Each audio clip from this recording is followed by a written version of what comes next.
งล้นฝั่งเข้าแดนป่าสางดังมนมัดใจเห็นดอยคุ้มตาลเรืองสวงแถวชมทำหลวงเพลินใจคาริพูนชัยฝังใจไม่ลืม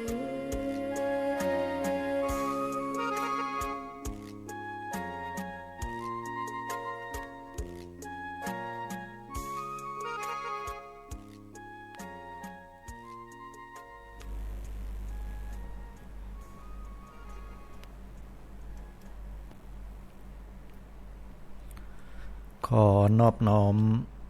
แด่องค์สมเด็จพระสัมมาสัมพุทธเจ้าพระองค์นั้นขอนมัสการซึ่งพระธรรมอันเป็นคำสั่งและคำสอนของพระสัมมาสัมพุทธเจ้าขอถวายความเคารพแด่พระเถรานุเถระเจ้าคณะพระสังฆาธิการทุกตนทุกองค์กราบไหว้สาเมตตาธรรมพระเดชพระคุณท่านเจ้าคุณพระเทพรัตนนายกหลวงพ่อเจ้าคณะจังหวัดลำพูนวัดพระธาตุหฤบุญชัยวรมหาวิหารกราบไหว้สาหลวงพ่อท่านพระครูปริยัติยานุศาสตร์รองเจ้าคณะอำเภอเมืองเชียงใหม่เจ้าอาวาสวัดฝ่ายหินท่านอาจารย์พระครูสมุวิศวัตรวรกิจโจรองเจ้าอาวาสวัดฝ่ายหินเจ้าหน้าที่ประจำสถานีวิทยุ104.50 เมกะเฮิรตซ์ตลอดจนถึงบรรดาเพื่อนสาธมิกและพระสงฆ์องค์เจ้าเจ้าหน้าที่ที่ประจำสถานีวิทยุก็ดีตลอดจนถึงเจริญปรญาติโยมพุทธบริษัทประจำสถานีวิทยุและญาติโยมที่ติดตามรับฟังรายการซึ่งเป็นรายการมองข่าวสารผ่านแสงธรรมซึ่งท่านสามารถติดตามรับฟังได้ในรายการมองข่าวสารผ่านแสงธรรมทุกคืนวันพุธเวลา 20:30 ถึง 4:00 นดำเนินรายการโดยท่านอนาลัยอนาลโยพระวิปัสสนาจารย์ประจำสำนักปฏิบัติธรรมแห่งที่ 9วัดพระธาตุหฤบุญชัยจังหวัดลำพูนเจ้าอาวาสวัดหนองเงือกตำบลแม่แรงอำเภอป่าซางจังหวัดลำพูนโดยญาติโยมและบรรดาพระสงฆ์องค์เจ้าสามารถติดตามรับฟังได้ที่สถานีวิทยุเพื่อการศึกษา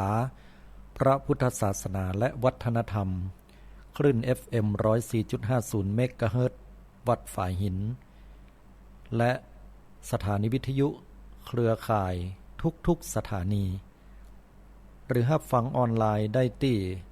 URL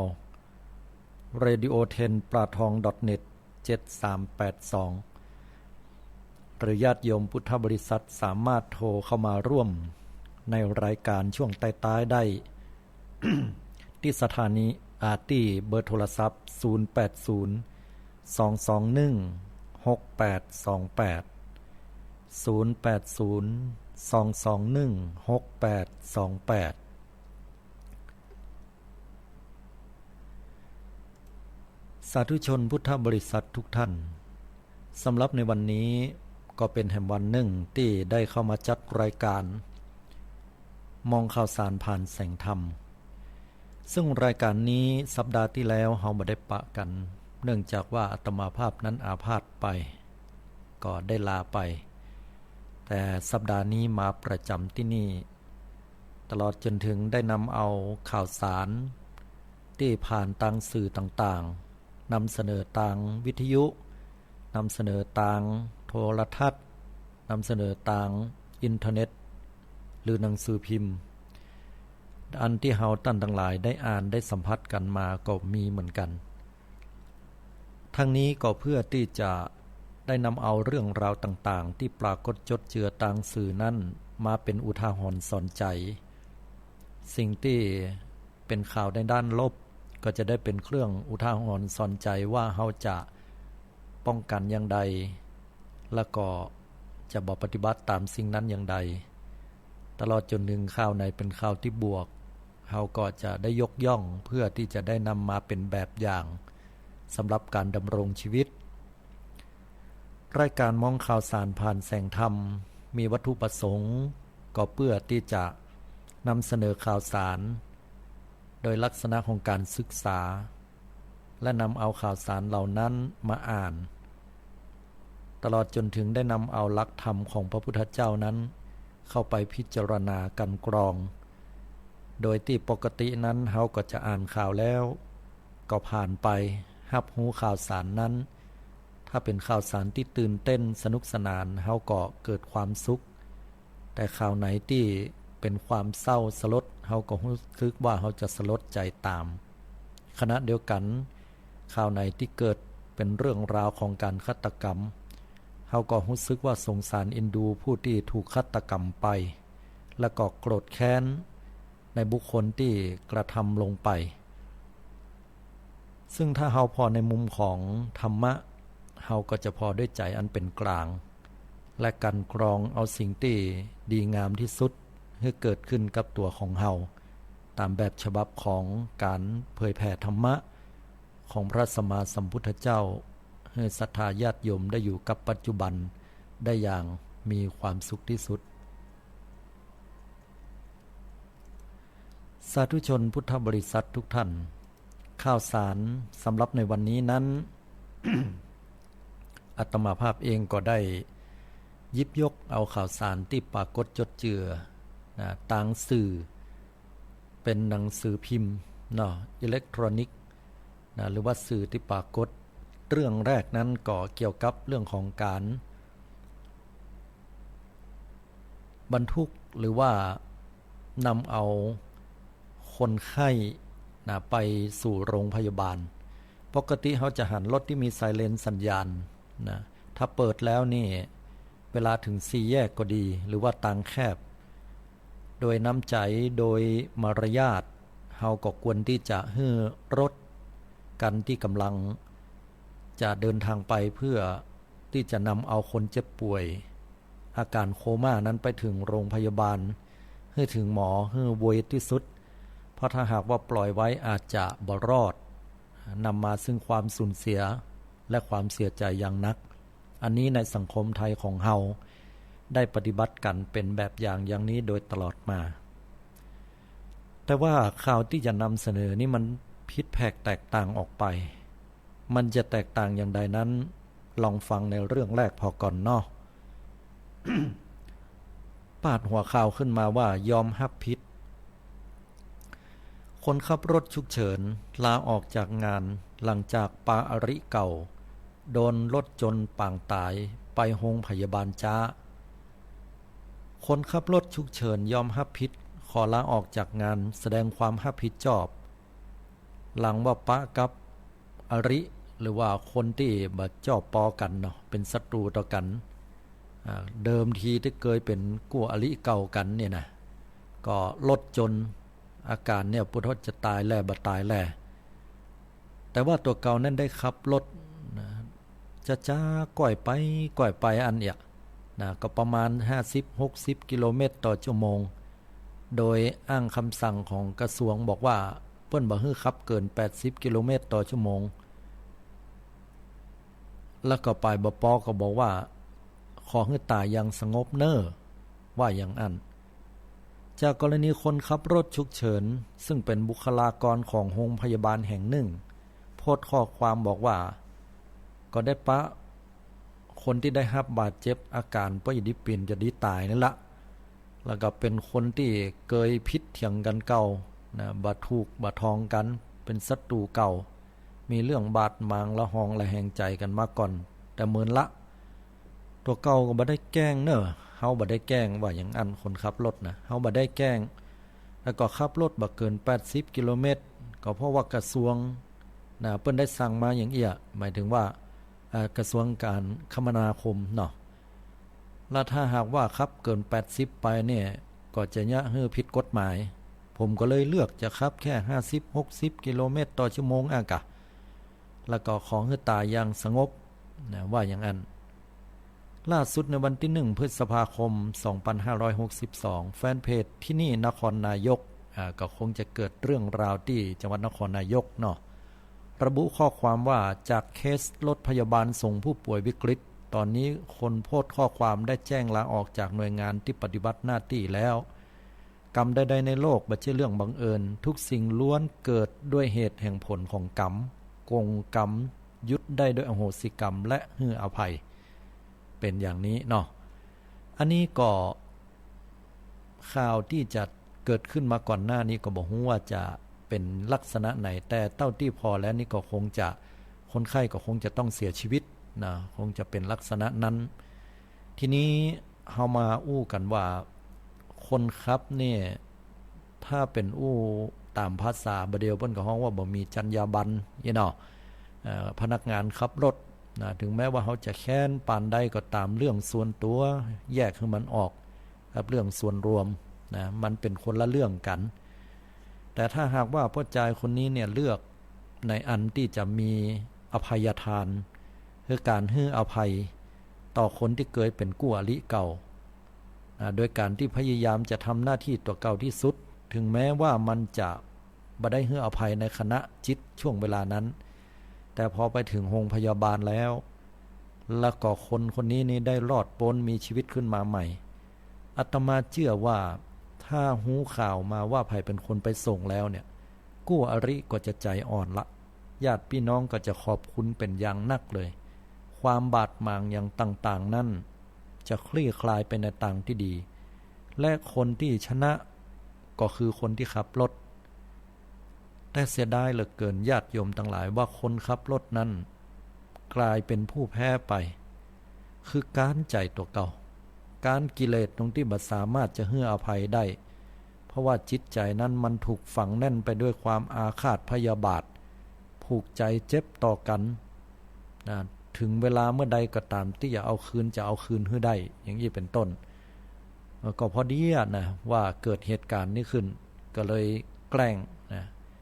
ก็เป็นลักษณะของผู้ที่เกิดเหตุการณ์อย่างนี้แล้วก็น่าสลดใจอย่างนักเลยพี่น้องศรัทธาญาติโยมทั้งหลายคนเฮามันบ่ใช่อายุถึง100เนาะถ้าเฮาพอในมุมมองของคนตายนะที่โดนกู้อริขับรถแล้วไปจะจ้ายนะก็เฮาพิจารณาพอเตอะว่าตั้งหลังเปิ้นจะมีภายพ่องอาจจะมีพ่อมีแม่คนตายอาจจะเป็นเสาหลักของบ้านอาจจะเหลือลูกน้อยหน้าตาน่าฮักอยู่รอพ่ออยู่ก็ได้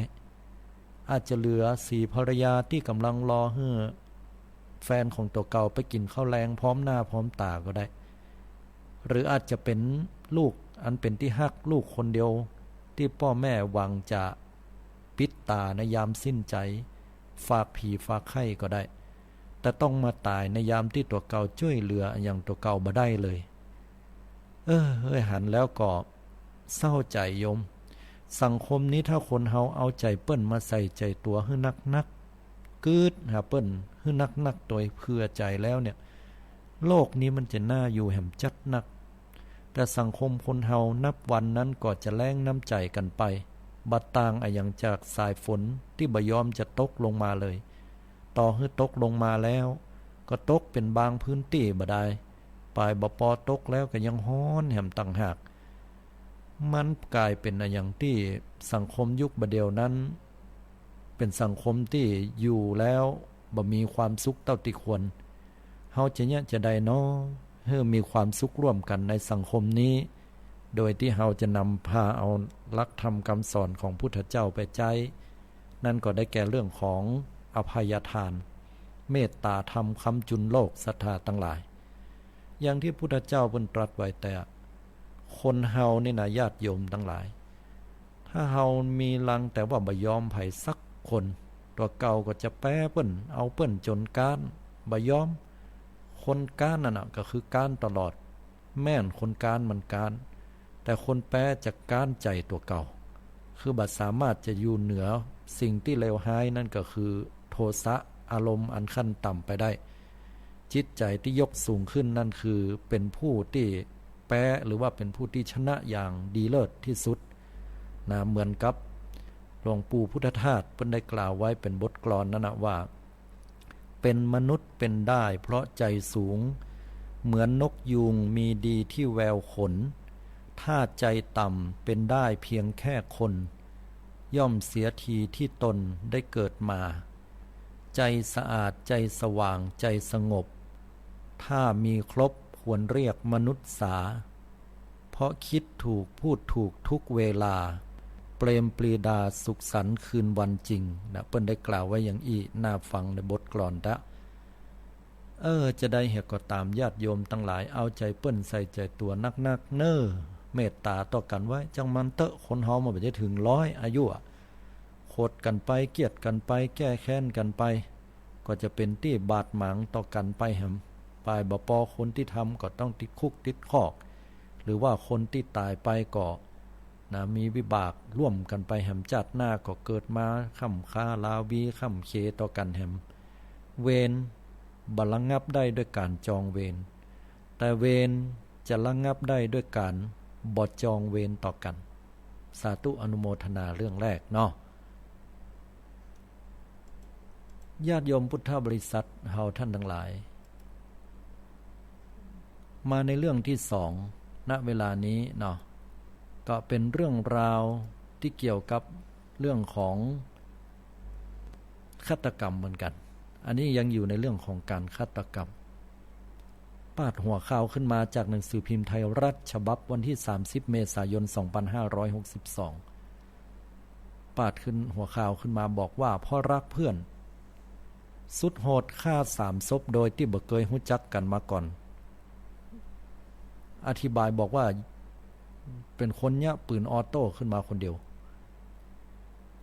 ประวัติโหดมือปืนยิง3ศพคาบ้านเจ้าที่3พรานกหาพ้นจากคุกคดีพยายามฆ่าปะเปื้อนห่วมวงเล่าก็อู้ให้ฟังนะแล้วก็เปื้อนก็บอกว่าถูกด่านะว่าขี่รถเสียงดังเลยไอ้หมู่ที่นั่งกินเหล้านำไปคนด่าพออย่างนี้แล้วก็ปิกปอกไปบ้านแทนที่จะไปรับไปนอนตัวเก่าก็เป็นเดือดเป็นฮ้อนแทนเปื้อนจกเอาปืนที่ตัวเก่าประดิษฐ์มาไว้นั่นก็มันยิงเปิ้นตายเหียเมื่อเวลา 14:30 นาทีวันที่30เมษายน2562ที่สถานีตำรวจภูธรสามพรานจังหวัดนครปฐมพลตำรวจตรีกฤษณะทรัพย์เดชรองผู้ช่วยผู้บังคับบัญชาการภาค7พลตำรวจตรีคำรณบุญเลิศผู้บังคับบัญชาการสถานีตำรวจภูธรและจังหวัดนครปฐมได้นำตัวนายธีรพงษ์พิมพาอายุ23ปีอยู่บ้านเลขที่121/11หมู่1ตำบลต้ากระชับอำเภอนครใจศรีจังหวัดนครปฐมมือปืนที่ก่อเหตุยิง3ศพตำรวจชุดสืบสวน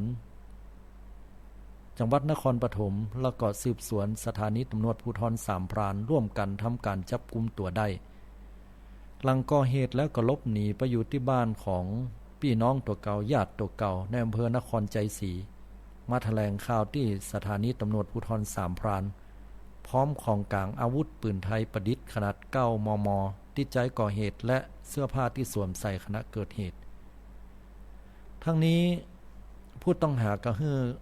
รับการสารภาพเป็นผู้ลงมือยิงคนเดียวเนี่ยสาเหตุก็แค่ว่าเพื่อนที่นั่งกินเหล้าด้วยกันอยู่ด้วยกันนะก็ถูกว่านะถูกกล่าว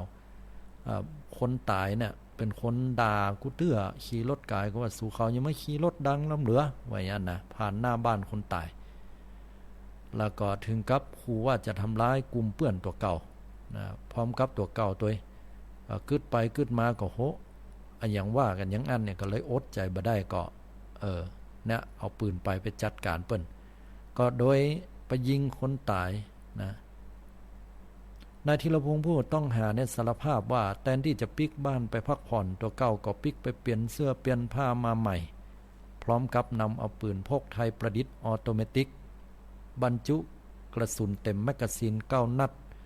ติดตัวมาตัวแล้วก็ได้นำรถไปจอดฝากชาวบ้านห่างจากจุดเกิดเหตุประมาณว่าได้1 กิโลเมตรแล้วก็โทรศัพท์หาเพื่อนเพื่อมาฮับบอกว่าคิงมาฮับหากำเนิดไว้ยันนะขี่รถกายไป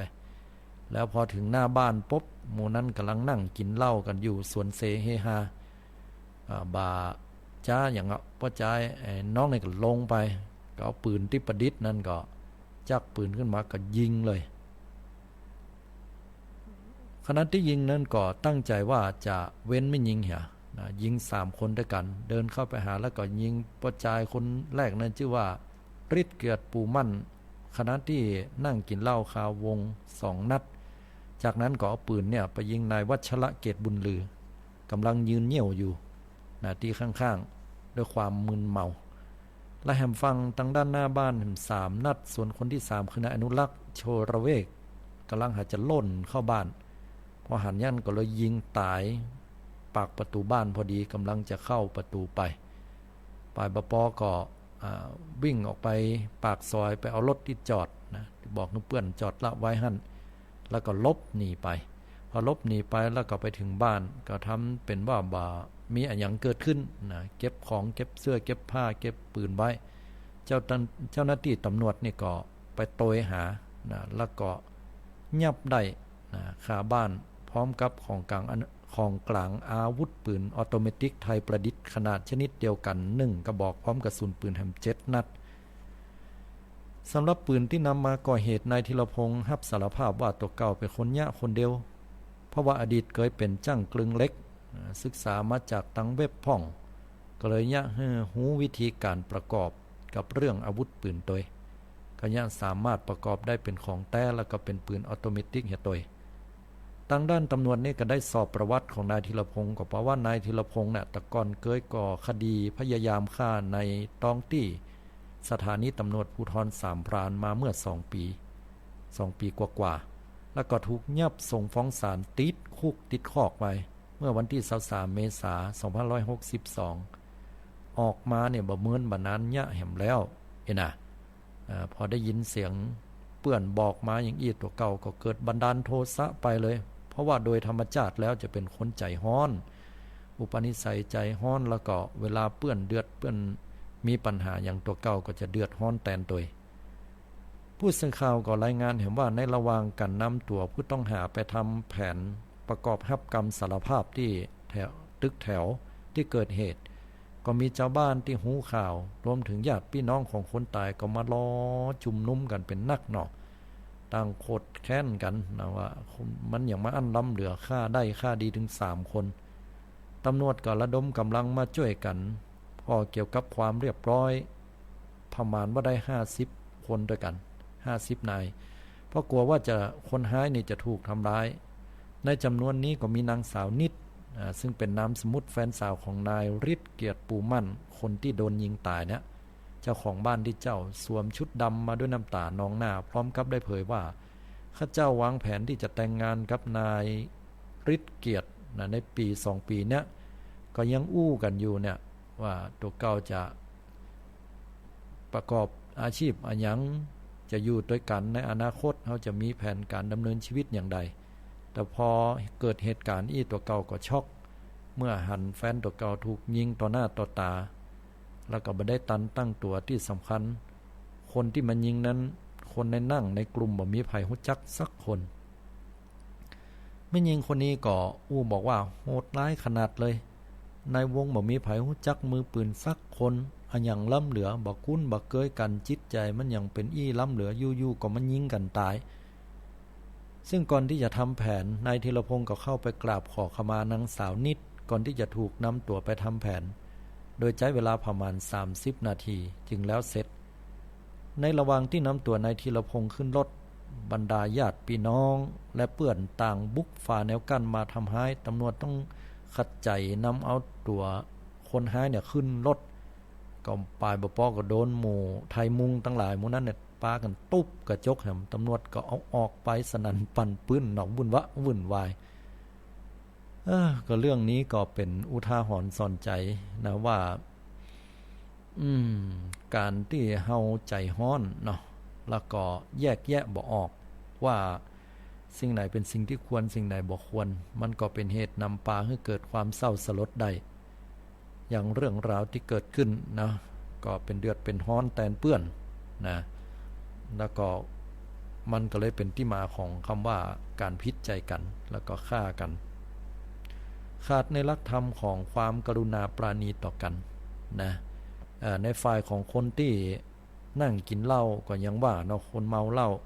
พอได้ยินเสียงมันเสียงดังแล้วก็ใจขึ้น นะใจบดีก็วายไปก็ไปว่าฟังลายตามข่าวเนี่ยเนาะถ้าอย่าว่าเขามาขี่รถพานี่เสียงดังล้ำเหลือบ่ามันอย่าปืนยิงขว้างบ่าถ้าอย่าเอี่ยมหัวเนี่ยแต่มันก็เลยทำให้หมู่วัยรุ่นมันนี้ก็เลยเกิดความบ่พอใจกันตัวคนเฮาเนาะมันต้องมีน้ำจิตน้ำใจให้แก่กันเกรงอกเกรงใจซึ่งกันและกันบ้านเนื้อบ้านใต้เนาะบัดส่งเสียงดังรถก็ปรับให้มันพอดีเหียคนกินเหล้าก็บ่ไปวุ่นวายซึ่งกันและกันมันก็บ่มีปัญหานะพอน้ำเมามันเข้าสู่ร่างกายแล้วมันก็สำแดงฤทธิ์ของมันมาได้เหมือนกันขณะเดียวกันคนที่มีโทสะความโกรธความเกลียดเป็นทุนเดิมอยู่แล้วนั้นก็บันดาลโทสะจนเป็นเหตุแห่งการสูญเสียนะบุคคลถึง3 คนไปก็เป็นเรื่องที่น่าเศร้าเนาะแล้วก็บ่สามารถที่จะปิกไปสู่ในช่วงเวลานั้นได้หนังละครอย่างต่างๆเนี่ยเฮายังกรอเฮายังย้อนเวลาไปพอได้นะอย่างศรัทธาหมู่เฮาเจ้าข้าทั้งหลายเนี่ยเวลา20:00 นเนี่ยเนาะเฮาติดการติดงานพอละครพอหนังบ่ได้บ่เดียวเพิ่นมีลงละไว้ละคลิปพ่องละใน YouTube ละไว้เฮาก็ปิกมาพอได้เวลาไหนก็ได้ย้อนเวลาไหนก็ได้หมดแต่เหตุการณ์การฆ่ากันเนี่ยการด่าทอการทำสิ่งอื่นสิ่งใดก็แล้วแต่เนี่ยเฮาย้อนเวลาบ่ได้มันสิ่งที่ทำลงไปแล้วมันทำคืนบ่ได้ญาติโยมทั้งหลายก็ต้องมานั่งกินแหนงใจฉะนั้นแล้วก็ต้องมีสติกับมันให้พอสมควรเลยอันนี้ก็ชี้หันว่านี่ขนาดบ่ฮู้จักกันเนาะบ่ฮู้จักกันก็ยังโหดเหี้ยมโหดร้ายแต่ก็ยอมรับว่าคนร้ายนั้นเคยไปติดคุกติดคอกมาก่อนนะอันนี้ก็บางคนก็ว่า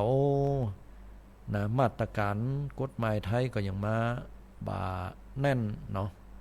ยังมาบ่าเฉียบขาดนะอย่าให้คนหมู่นี้เนี่ยบ่าเก่งบ่กลัวต่อกฎหมายบ้านเมืองเลยบางคนก็ว่ายับมันไปฆ่าเหี้ยประหารเหี้ยว่าอย่างนั้นมันก็เป็นเรื่องที่สังคมไทยนั้นต้องมีองค์ประกอบหลายๆอย่างเนาะมันก็ต้องว่าไปตามเหตุเหมือนกันบางทีบางครั้งเนี่ยสังคมไทยเป็นสังคมให้โอกาสอยู่แต่ว่าโอกาสที่มาแล้วมันก็ต้องพิจารณากันให้ดีอยู่เหมือนกันเนาะฉะนั้นก็สิ่งที่ดีที่สุดที่เราจะทำได้คือต้องระมัดระวังตัวของเราไว้ตัวแล้วก็พยายามที่จะให้อภัยซึ่งกันและกันเนาะฝึกไว้ให้เป็นเหตุที่ดีอันนี้ก็เป็นเรื่องที่2ที่ผ่านไปเนาะเอาละเดี๋ยวเรามาเบรกสักกำหนึ่งเดี๋ยวปะกันเนาะสัก1 นาทีเนาะ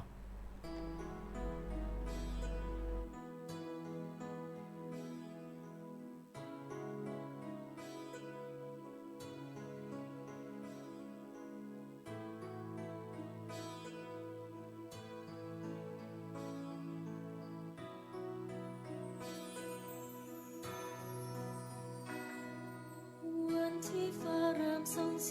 งสำแดงให้เห็นเป็นคำถามเกิดแก่เจ็บตายซ้ำวนเวียนจนเห็นความเป็นไปทุกสิ่งกำเนิดนั้นสถิตสถานตั้งอยู่ไว้ถึงวันแตกสลายดับสิ้นไปไม่มันคงเจริญพรสาธุชนพุทธบริษัททุกท่านเข้าสู่ที่ช่วงที่2ของรายการมองข่าวสารผ่านแสงธรรมวันนี้มาเกี่ยวกับเรื่องที่3ก็แล้วกันเนาะเพราะว่าฟัง2เรื่องไปละเรื่องที่3นึงก็ปาดหัวข่าวขึ้นมาเป็นข่าวพาดหัวบอกว่าหนูอายเนี่ยมันเป็นอายอย่างใดในข่าวที่นำเสนอเปิ้นก็บอกว่าเหยื่อถูกประจานเซ็กทอยอายจนอยากจะฆ่าตัวตายเผยมีป้อใจแปลกๆทักมาหานั่นเป็นอย่างใดเนี่ยสาวเจ้าของพัสดุโดน4อดีตพนักงานเคอรี่โพสต์ภาพเซ็กทอยประจานยอมรับอายจนบ่อยากจะอยู่ต่อปลายบ่ปอก็พีดหัวกับครอบครัวแฟนก็ขอเลิกซ้ำมีป้อใจที่บักฮู้จักกันเนี่ยแอดไลน์มาจนเป็นลักษณะของการระแวงจากหนังสือพิมพ์ไทยรัฐออนไลน์วันที่30 เมษายน 2562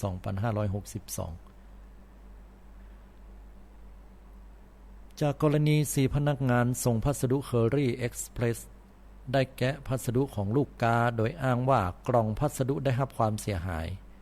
ก่อนนำของด้านในซึ่งเป็นเซ็กทอยออกมาโพสต์ประจานพร้อมกันนั้นก็มีการคอมเมนต์ก็คือไปแสดงกำกึดหันเนี่ยกันยังม่วนงันสันเล้าซึ่งต่อมาตังเคอรี่ก็ไล่พนักงานทั้ง4คนนั้นออกและบอกว่าจะดำเนินคดีให้ถึงที่สุดล่าสุดในวันที่30เมษายน2562นั่นก็คือตะวานี่เนาะแฟนเพจล่าก็ได้โพสต์ข้อความจากฝั่งผู้ได้รับความเสียหายก็อู้ถึงน้ำตาว่าตัวเก่านั้นรู้สึกอายขนาดอยากฆ่าตัวตายมีความรู้สึกอย่างนั้นป่ายบปอต้องมาพีดหัวกับคนที่บ้านแหมคนในบ้านก็บ่เข้าใจแฟนฮู้ก็เป็นที่อับอายเลยบอกว่าจะเลิกนอกจากนี้ก็ยังมีป้อจายที่บอกเกยหน้ากันบ่ฮู้จักก็ตากเข้ามาตั้งหลายก็เป็นที่ระแวงไปเหี่ยหมดบักกล้าจะไปการงานอายให้เจ้าบ้านเจ้าเมืองเปิ้นขอร้องให้ญาติไปเดินเรื่องเป็นเปื้อนก็กู้คนก็บ่มีไผไปสักคนเหมือนกู้คนจะป้ากันหนีเหมือนว่าตัวเก่านั้นเป็นตัวอันน่ารังเกียจของสังคมอันนี้มันเป็นเรื่องที่จะอู้ให้ศรัทธาฟังนะว่าอ่านต่อไปก่อนแล้วกันปลายทางจัดส่งสินค้าเงื่อกับแม่หญิงคนนี้เข้าระบบเคอรี่สามารถตรวจสอบได้ตั้งแต่วันที่22เมษายนจนถึงวันที่8จนวันนี้8วันแล้วยังบ่ได้ของเลยแม่หญิงคนนี้ก็เลยโทรหาเคอรี่เบอร์ที่1217วันก็บอกของจะมาส่งอยู่เนี่ยลางงานมาแล้วถึง3วันด้วยกันเอามาล้อแบบเนี้ยก็ลายาวคิดว่าจะต้องลาออกอย่างละก็หากู้ครั้งที่โทรก็บอกเขาว่าหนูจะต้องส่งของต่อนะเพราะว่ามีคนใจจืดที่อยู่ของหนูสั่งเขาบ่สามารถให้ไปส่งที่บ้านเขาได้หนูก็เลยมารอฮับของแทนเขียนเป็นชื่อตัวเก่าพอมาเกิดเรื่องกลายว่าเป็นหนูที่ฮับกรรมเคอรี่ก็เลยโทรเจรจาเข้าไปที่สาขาคนที่โทรมาแล้วแจ้งบอกว่าจะปาพนักงาน4คนมาขอโทษด้วยแล้วก็มีตำรวจมาตัวยเจ้าของพัสดุก็อู้แหมว่าพอฮู้ว่าเป็นของที่แม่หญิงคนนี้สั่งก็พยายามขอชื่อนามสกุลพนักงาน4คนเพื่อจะไปแจ้งความแต่ก็ถูกปกปิดบ่ยอมฮื้อขณะที่พี่สาวบอกว่าน้องสาวเป็นคนอ่อนไหวเครียดเป็นคนกึดนักมีพฤติกรรมในการฆ่าตัวตายและหามส่งโรงพยาบาลเคยมีมาละแล้วก็รอดมาได้แต่ครั้งนี้นี่กลัวเหลือเกินว่าจะบ่รอดคือเรื่องของเรื่องเนี่ยคำว่าเซ็กทอยเนี่ยสุมาเตออีป้อยแม่คนเฒ่าเพิ่นบ่ฮู้เนาะคือยุคสมัยบัดเดียวมันเป็นอุปกรณ์สำหรับในเรื่องของการกระตุ้นอารมณ์ทางเพศสุมาเนอะใจกับเนี้ยเนาะเข้าใจง่ายมันตามยุคตามสมัยแล้วเขาสั่งซื้อกันได้ทางอินเทอร์เน็ตญาติโยมทั้งหลายพอส่งมาเนี่ยเฮาก็หวังเนาะส่งตังไปรษณีย์น่ะตามปกติแล้วไปรษณีย์นี่เปิ้นบ่มีสิทธิ์ที่จะไปแกะกล่องทำบ่ได้เพราะมันเป็นความลับเว้นไว้แต่ว่าจะมีคำสั่งจากราชการหรือว่าตำรวจหรือว่ากล่องนั้นมันเกิดการชำรุดพังในลักษณะที่ว่าต่อให้ชำรุดหรือว่าพังเนี่ยเฮาก็ต้องพอเหี่ยก่อนว่าเฮาจะฮับก่อถ้าพนักงานฮับก็แสดงว่ากล่องมันเรียบร้อยแต่ถ้ามันเกิดชำรุดแต่เกิดว่ามันแตกกาก็ดีหรือว่ามันฉีกขาดก็ดีนั่นก็จะต้องส่งคืนให้เจ้าของต้นตางเหี่ยก่อนแต่อันนี้พนักงาน4คนไอ้หมู่เนี้ยพอจ่ายหมู่เนี้ยมันไปแกะของเปิ้นแกะของเปิ้นแล้วไปหั่นเป็นของปลอมพ่องยังพ่องหมู่เนี้ยมันก็เอามาประจานบ่ใช่ประจานธรรมดาญาติโยมเอาลง Facebook ลง LINE แล้วก็ปลายบ่พอก็มีชื่อของแม่หญิงคนนี้ตยโอ้ตายละเป็นเรื่องเป็นราวเดือดร้อนมีเหมือนหนึ่งจะมีภาพตัวแหมก็เอาไปบอกให้หมู่คนทั้งหลายกระจายกันไปทั่วเลยคนทั้งหลายก็มาขอที่อยู่มันก็ฮื้อที่อยู่ของแม่หญิงคนนี้ก็ตายกับคำเนี้ยไผจะไปอยู่ได้เพิ่นก็อายกันเนาะของอีมันเป็นเรื่องของลับของลี้เป็นเรื่องของส่วนตัวสังคมคนเฮานี่มันขาดในเรื่องของมารยาทมารยาทเฮาต้องรู้ว่าสิ่งไหนมันเป็นของที่ส่วนตัวและสิ่งไหนมันเป็นของส่วนรวมคณะเดียวกันก็ต้องกึดถึงจรรยาบรรณของหน้าที่โดยว่าตัวเก่าเป็นพนักงานก็ต้องเก็บความลับของลูกค้าไว้เนี่ยก็พ เพราะฉะนั้นเมื่อเอามาโพสต์มาทำอย่างอี้ก็แน่นอนว่าทางบริษัทนี่เดือดร้อนเลยนะเพราะว่าลูกค้าก็จะขาดความเชื่อมั่นไปละทีนี้ก็มีคนตังบริษัทก็บอกว่าเนื่องจากว่ามันเกิดของแตกนะของแตกหรือว่ามันชำรุดกล่องนั้นมันชำรุดก็เลยพนักงานนี่ก็เลยเตะแต่คนทั้งหลายก็บอกว่าเตะได้โดยกะถ้าตามความเป็นจริงถ้ามันชำรุดมันแตกเนี่ยถ้าต้นทางนี่ก็จะต้องมีการกวดก่อนเพื่อนก็บ่ต้องบ่ฮับกันถ้าฮับแล้วแสดงว่ากล่องเรียบร้อยถ้าเรียบร้อยแล้วมันเกิดมันแตกระหว่างขนย้ายก็จะต้องส่งคืนให้เจ้าของบ่ใช่ว่าพนักงานจะมาแกะกล่องพออย่างนั้นแล้วมาประจานมันบ่ถูกต้องและเป็นการฮื้อห้ายคนอื่นเป็นเรื่องที่ผิดกฎหมายโดยนะเนี่ยก็เลยย่าฮื้อไม่ยิงเนี่ยอายนะบ่าหูจะไปไหนหมูจะเอาหน้าไปไว้ไหนแล้วอายเครียดนะกึดนักเป็นน้ำให้น้ำห้องจะเป็นบ้าอะไรบ่บ้าแลอยู่หั่นแล้วบ่ใครมีชีวิตอยู่แต่ล่าสุดนะบรรดาคนทั้งหลายก็ปากันไปโพสต์ไปด่าไปว่าอย่างนักกันเนาะในวันนี้ก็ได้อ่านข่าวเพิ่มเติมมาก็ผลปรากฏว่าทางบริษัทเคอรี่เนี่ยก็ได้นำเอาพนักงานถึง4คนเนี่ยมาเลยนะแล้วก็พร้อมกับตำรวจก็เข้ามาในห้องโดยที่บ่มีญาติของผู้ชายถึง4คนนี้นะแล้วมากราบขอขมาแม่หญิงคนนี้ก็ทำสัญญาตกลงโดยมีทนายเป็นคนที่ช่วยบอกเป็นข้อกันไปตกลงกันไปแต่ก็ยอมให้อภัยเพราะหันว่าตั้งใจมาขอโทษแต่ละอ่อนมูนี้ก็รู้สึกตัวสั่นไปหมดกลัวความผิดนะมีความรู้สึกที่ระบายออกมาด้วยความจากจิตจากใจที่บ่เคยมีประสบการณ์หรือบ่กึดบ่ถึงหูเท่าบ่ถึงการว่าจะต้องเดือดร้อนถึงขนาดนี้ว่าอย่างนี้นะอันนี้ก็เสนอตามข่าวไปทีนี้ก็มาอู้กันว่าเนี่ยมันไปบวยเหมือนกันเนาะสื่อนี่นะญาติโยมทั้งหลายแล้วก็เรื่องราวต่างๆเฮาก็ต้องพิจารณาไว้ให้ดีนะเฮาถึงจะกล่าวหรือจะโพสต์เนาะมันเป็นเรื่องที่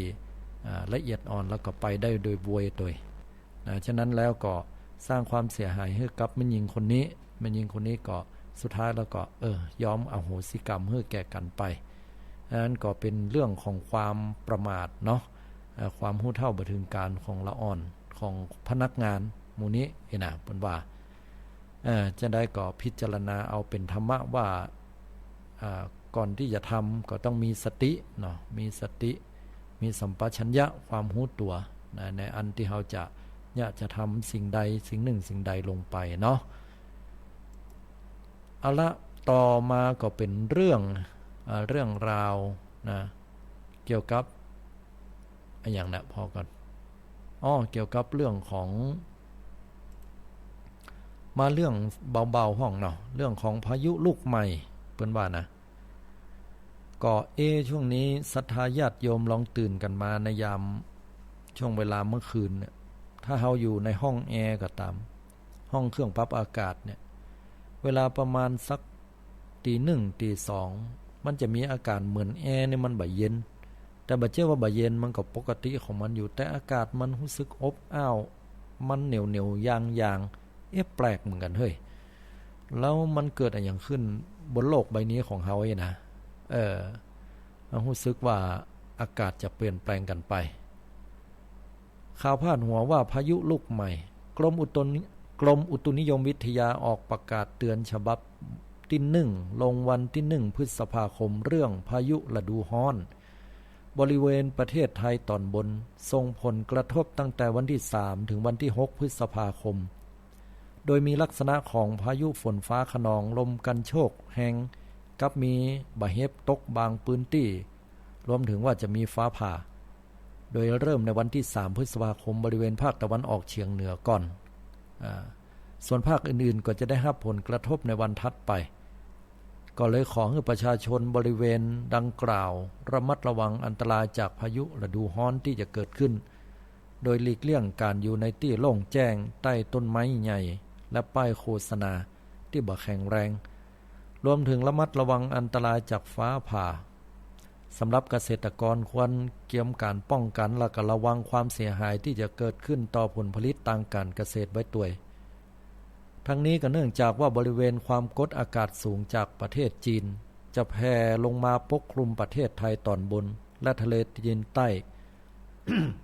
ประกอบกับลมทะเลตะวันตกเฉียงใต้ที่พัดปกคลุมทะเลอันดามัน และก็ประเทศไทยจะมีกำลังแรงขึ้นในขณะที่บริเวณประเทศไทยตอนบนก็มีอากาศร้อนถึงร้อนจัดลักษณะแบบนี้ก็จะยะให้บริเวณดังกล่าว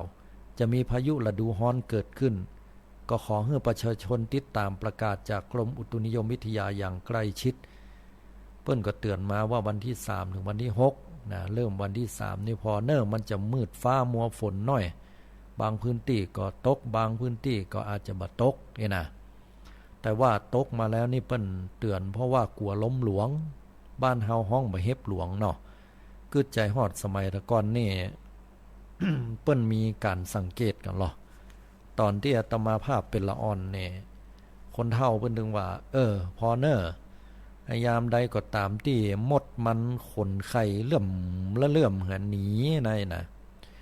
แล้วก็ใบไม้ใบตอกนี่มันนิ่มนะมันตึงไหวบ่มีลมสักหน่อยปลายบ่ปอนะอากาศก็ร้อนอบอ้าวตัวเสียงนกเสียงกานี่มันตึงบ่มีสักตัวหายแซบไปไหนหมดบ่ฮู้ปุ่นถ้าบ่พอตั้งเหนือก็พอตั้งใต้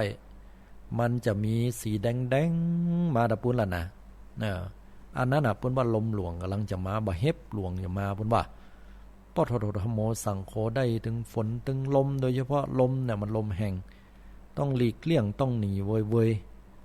อันเนี้ยมันเป็นเรื่องแต่ก็เกิดอย่างนั้นแต่เนี่ยน้อหมู่เฮาปะกันอย่างนั้นแต่เลยโอ้น่ากลัวแล้วยิ่งบ่เดียวนะบ้านเมืองมันเปลี่ยนแปลงโลกมันร้อนขึ้นนี่โอ้เฮาอยู่ที่ไหนแล้วมันถึงบ่ค่อยม่วนเพราะว่าบ้านเฮาเมืองเฮาบ่เดียวนะมันมีการปลูกสร้างสิ่งปลูกสร้างนักเนาะมันมีขนุนเข้าไปสร้างความเจริญ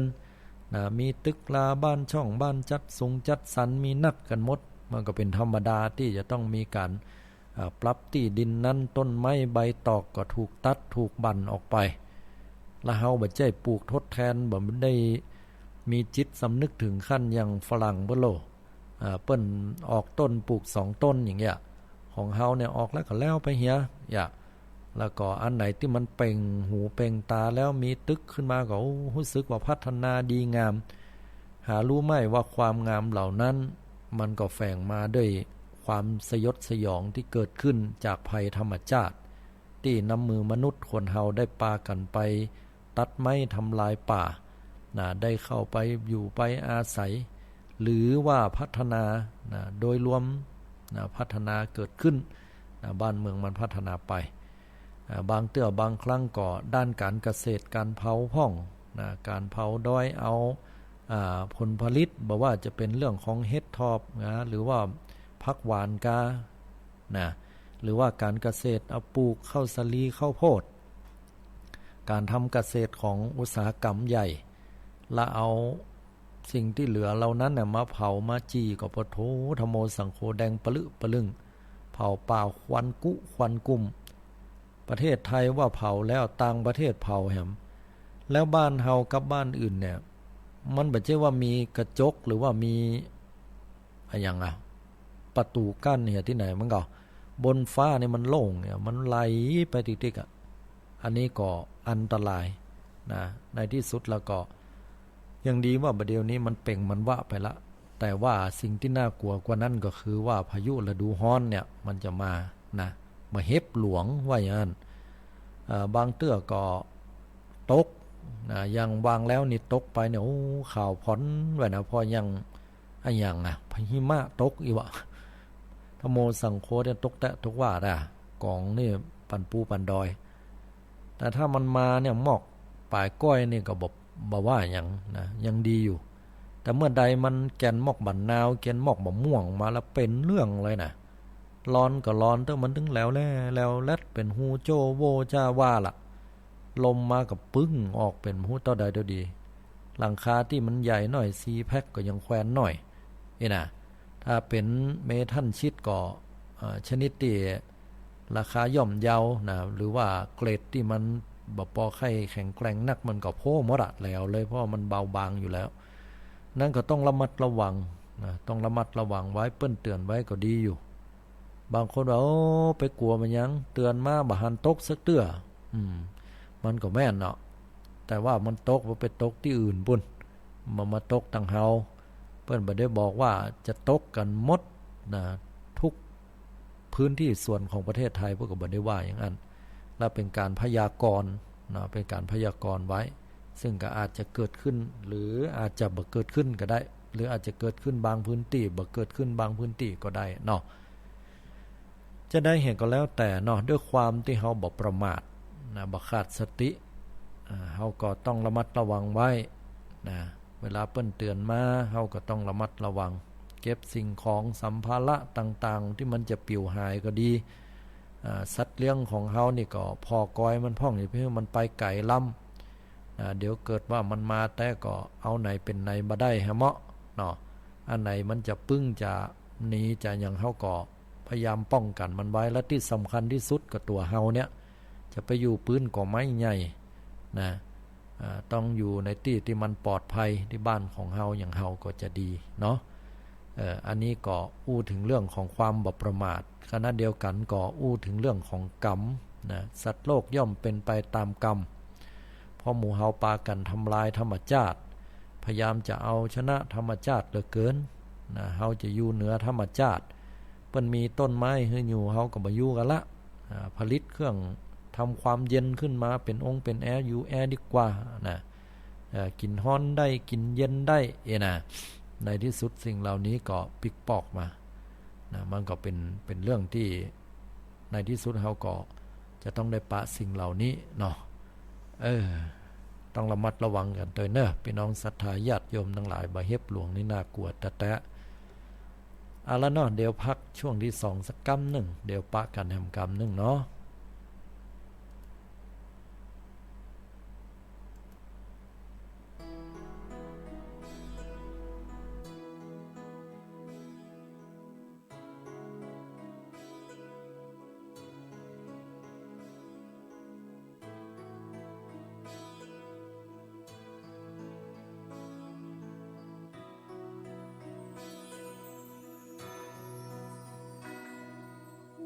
ที่ฟ้าเริ่มส่องแส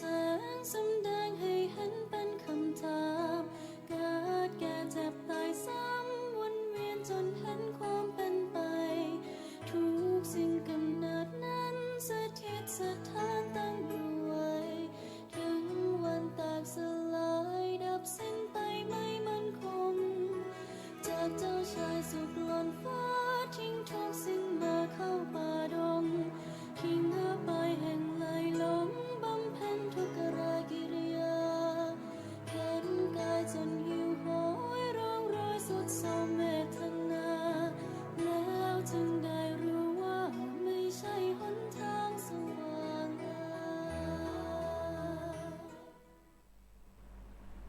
เจริญพรสาธุชนพุทธบริษัททุกท่านตอนนี้ก็เป็นช่วงที่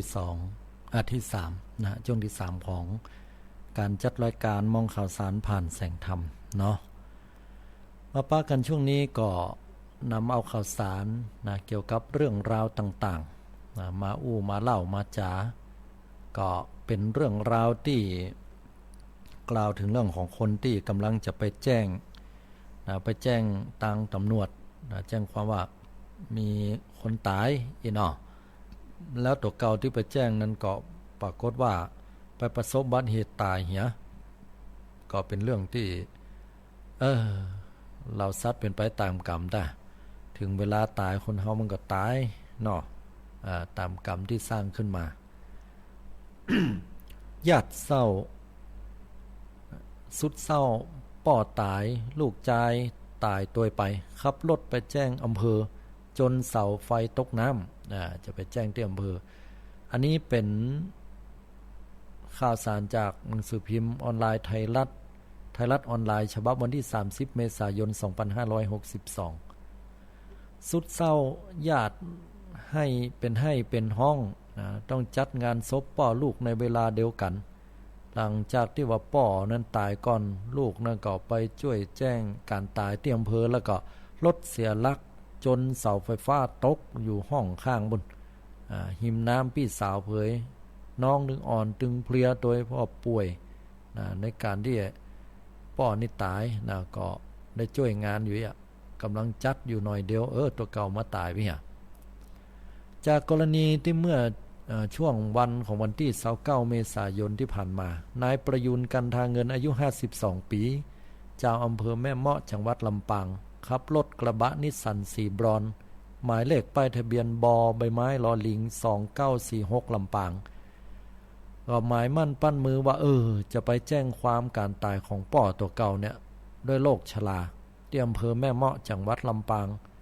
ระหว่างที่กำลังเดินทางปิกบ้านเนี่ยเกิดเอารถเนี่ยไปปุ่งจนเสาไฟฟ้าก่อนตกลงไปข้างทางนะลงไปสู่น้ำห้องเมืองว่ะบ่จะว่าห้องเมืองก็บ่ใช่เป็นน้ำที่เป็นห้องว่าคลองนะคนไทยแต่ บริเวณทางเข้าอ่างแม่ขามบ้านหัวฝายตำบลบ้านดงอำเภอแม่เมาะแล้วก็ได้ตายไปสร้างความเศร้าโศกเสียใจให้คนในครอบครัวเป็นอย่างนักหนาป้านเลยพ่อตายไปแล้วลูกก็มาตายด้วยแหมล่าสุดเมื่อเวลา 16 นาฬิกาหรือว่า 4 โมงแรงของวันที่ 30 เมษายน 2562ที่บ้านเลขที่ 35 หมู่ที่ 3 ตำบลบ้านดงอำเภอแม่เมาะจังหวัดลำปางหมู่ญาติกาญาติทั้งหลายก็ได้นำศพของนายประยูนเดินทางมาจากโรงพยาบาลลำปางเพื่อมาบำเพ็ญกุศลศพที่บ้านสร้างทำกลางเสียงให้เพิ่นเศร้าโศกเสียใจให้เจ็ดน้ำตากันคลักอยู่หั่นเพราะว่าต้องมาเสียคนที่ฮักในเวลาไล่เลี่ยกันถึง2คนแล้วก็ได้นำเอาหีบศพของนายประยูนมาตั้งคู่กับหีบศพของป่อจัดบำเพ็ญกุศลศพพร้อมกันป่อกับลูกมาตายในเวลาใกล้เคียงกันนางอมรรัตน์คำลืออายุได้57ปีพี่สาวของคนตายก็อู้ว่าตอนนี้ครอบครัวกำลังเศร้าโศกเสียใจจากเหตุการณ์ดังกล่าวก็โดยเฉพาะตัวเก่านี่นอกจากที่เปิ้งที่สูญเสียป่อไปแล้วตอนนี้ตัวเก่าก็ยังต้องสูญเสียน้องบ่าวแห่งคนไปในเวลาใกล้กันมันทำใจบ่ค่อยได้แต่นะข้าเจ้ารู้สึกสะเทือนใจแต่ส่วนการเกิดอุบัติเหตุก็บัดติดใจการตายของน้องบ่าวเพราะว่าหูอยู่ว่าน้องบ่าวนี่มีโรคประจำตัวคือมันจะมีโรคเบาหวานและความดันนะช่วงที่ป่อเพิ่นป่วยนักนั้นมันก็ดูแลพอก้อยอีป่อขนาดเหมือนกันนะบ่ได้พักบ่ได้ผ่อนด้วยความกตัญญูกตเวทิตาธรรมดูแลป่อตัวเก่าพอดูแลพัดเปลี่ยนกับญาติพี่น้องไปพัดเปลี่ยนกันไปเปลี่ยนกันมาแต่บ่ได้พักผ่อนดีเอาวันเกิดเหตุนั้นก็ได้ห้ามน้องแล้วนะบอกว่าบ่ไปเอาอ้ายเอ้ยเดี๋ยวไอ้พี่เขาจะไปแตนไว้อันแต่ว่าน้องบ่าวนั้นก็บอกฟังบอกว่าบ่เป็นหยังก็เดี๋ยวเข้าไปที่บริษัทก่อนแล้วก็จะไปแจ้งตายให้ป่อที่อำเภอเอาไปกำเดียวบ่มีหยังว่าอย่างนั้นและในที่สุดก็มาหู้ข่าวแห่งกรรมก็สะดุ้งตกใจสั่นทับกลัวแต่ฮับบ่ได้ป่อกำลังมาตายนี่น้องบ่าวมาตายตัวแหมข้าเจ้าฮับบ่ได้แต่ก็เจ็ดน้ำตาให้ด้วยความรันทดใจก็คิดว่าน้องชายนั้นมันบ่ได้พักมาหลายต่อหลายวันประกอบกับว่ามีโรคประจำตัวด้วยคือโรคเบาหวานเนี่ยถ้าน้องบ่าวเนี่ยหิวข้าวขึ้นมาแล้วเนี่ยก็จะต้องกินถ้าบ่กินแล้วมันก็อย่างว่าน่ะจะเกิดอาการสั่นขึ้นมาแล้วก็เหงื่อมันจะเต็มเนื้อเต็มตัวเต็มฝ่ามือช่วงเวลาที่เกิดเหตุนั้นมาพอแล้วเนี่ยมันเป็นช่วงเวลาที่น้องจะต้องได้กินข้าวในช่วงนั้นพอดีก็ถ้าอย่าอดอาหารมาแน่นอนก็เลยเกิดอุบัติเหตุขณะที่ญาติคนอื่นๆก็เปิดเผยว่าช่วงที่เกิดเหตุก็มีคนหันเหตุการณ์ตอนนั้นอยู่เหมือนกันนะหันเหมือนกันอยู่เฮ้ยนะหันพอลดลงไปข้างตังพ่มแล้วก็ว่าเสียงอะไรยังก็ระวังที่รถลงข้างทางเนี่ยจะจมน้ำลงไปนั่นก็หันคนขับรถนั้นยิ่งยกมือขึ้นมาอยู่ออกมาที่กระจกรถเอากระจกลงแล้วก็ยื่นมือขอความช่วยเหลือระหว่างนั้นก็มีพลเมืองดีถึงหมู่กับป้ากันขจายล่นลงไปล่นลงไปก็จะช่วยกันออกมาแต่ว่ารถเนี่ยมันไปติ ติดกับคิโลคิเปะนักล้ำไปนะแล้วก็เปิดประตูบ่ได้กระจกก็หมุนบ่ได้ในที่สุดกว่าจะเอารถนะยกขึ้นมาได้อย่างได้ก็คนที่อยู่ในหั่นก็ได้ตายไปแล้วเชื่อแน่เหลือเกินว่าถ้าช่วยได้ตอนนั้นนี่ก็ตันอยู่นะก็เป็นเครื่องบ่งบอกสอดคล้องกับการชันสูตรพลิกศพของแพทย์ที่ระบุว่าสาเหตุของการตายเนื่องจากว่าสมองขาดออกซิเจนก็คือว่าตายเพราะว่าตกน้ำนะขาดอากาศหายใจนั่นเองเนาะอันนี้ก็เป็นเครื่องบ่งบอกว่าปมาโทมัจจุโนปทังความประมาทเป็นหนทางของความตายเนาะอันร่างกายคนเฮาเนี่ยญาติโยมทั้งหลายมันบัดใจอันเครื่องจักรกลหรอขนาดเครื่องจักรกลนี่เพิ่นยังมีวันซ่อมบำรุงแต่ของเฮาเนี่ยใจแล้วเนี่ยเฮาต้องดูแลตัวเก่าให้ดีๆญาติโยมทั้งหลายอย่าไปกึดนะจะไปกึดว่าตัวเก่าเก่งนะอย่าไปกึดว่าตัวเฮาน่ะบ่เป็นนะยังจังมันน้อยเดียวบ่ได้ถ้าเวลาสูญเสียมาแล้วเนี่ยอย่างว่าเนี่ยตายไปแล้วปุ๊บก็นะพี่สาวก็เสียอกเสียใจในป่อจะตายตัวเก่าก็ตายหำยะน้องบ่าวตัวเก่าตายแล้วก็บ่ฮู้ว่ามีลูกเมียก็ถ้ามีลูกมีเมียแล้วก็จะอยู่กันยังได้นะลูกใหญ่แล้วก็ใหญ่แล้วก็ยังแคว้นน้อยแต่ใหญ่ก็ต้องว่าเห็นว่าใหญ่ขนาดไหนมีการมีงานมีตกครอบตกครัวแล้วก็เลี้ยงดูแม่แตนได้ก่อนะมาคึดไปสปะละโลฝ่ายไม่ยิงจะเป็นยังได้แบกรับภาระกาลูกตัวน้อยอยู่กาจะต้องหาเจ้ากินค่ำก่อฐานะดีกาบดีกาอันนี้ต้องระมัดระวังโยมต้องระมัดระวังเหลือเกินเวลายามเฮาพักผ่อนบ่เพียงพอก็ดีใครรับง่วงนอนจอดรถข้างทางที่มันปลอดภัยถ้าหันบ่ปลอดภัยที่ไหนเข้าปั๊มเลยอยู่ในปั๊มนั่นก็โอเคอยู่นะพักได้ยืดเส้นยืดสายเข้าห้องน้ำดื่มกาแฟอย่างกันเดี๋ยวมันก็เป่งก็วะถ้าแค่รับก็รับไปนะตื่นมาสักงีบยังก็ยังดีจะไปฝืนใจล้ำเนาะบัดสบายก็ต้องพักผ่อนบัดได้พักผ่อนก็ต้องพักผ่อนให้มันนักนะจะไปประมาทบ้านก็จะเป็นเหมือนกับที่เป็นอุทาหรณ์สอนใจเนี่ยนะตายแล้วก็เอาคืนบัดได้ชีวิตคนเฮาให้ว่าไปตามเหตุเนาะอันนี้ตามข่าวที่เปิ้นได้นำเสนอมาอย่างนี้เนาะ ก็ต่อมานะก็เป็นเรื่องราวนะเรื่องราวเกี่ยวกับอันนี้เรื่องราวเกี่ยวกับเจ้าฟ้ามหากษัตริย์หน่อยเนาะอันนี้ข่าวผ่านหัวเปิ้นว่าพระจักรพรรดิอากิฮิโตะบวงสรวงเทพเจ้าเพื่อสละราชสมบัติเป็นเรื่องราวของจอมจักรพรรดินะหรือว่าพระมหากษัตริย์ของประเทศญี่ปุ่นเปิ้นนะได้สละราชสมบัติซึ่งก็อยู่มาเมินเลยนะพระองค์ท่านพระจักรพรรดิอากิฮิโตะบวงสรวงเทพเจ้าเพื่อสละราชสมบัติอันนี้จากหนังสือพิมพ์คมชัดลึกนะคมชัดลึกหรือว่าคมชัดลึกประจำในวันไหนอยู่ตั้งใดละก็ประจำวันที่30นะ30เดือนเมษายน2562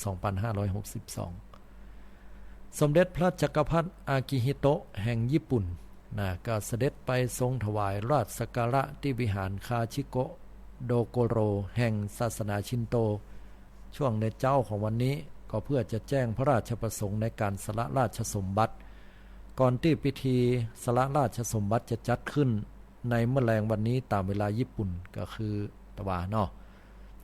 สมเด็จพระจักรพรรดิอากิฮิโตะทรงประกอบพิธีบวงสรวง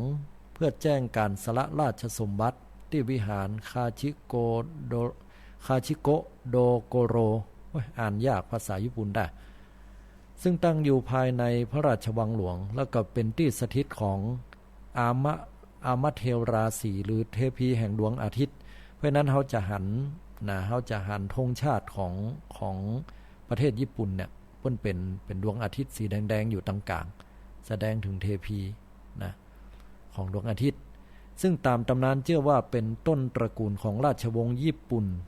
ส่วนพิธีสละราชสมบัติจะจัดขึ้นภายในพระราชวังอิมพีเรียลในเวลา 17 นาฬิกาหรือว่า 5 โมงแรง ตามเวลาญี่ปุ่นหรือว่าเวลาไทยก็วยไป2ชั่วโมง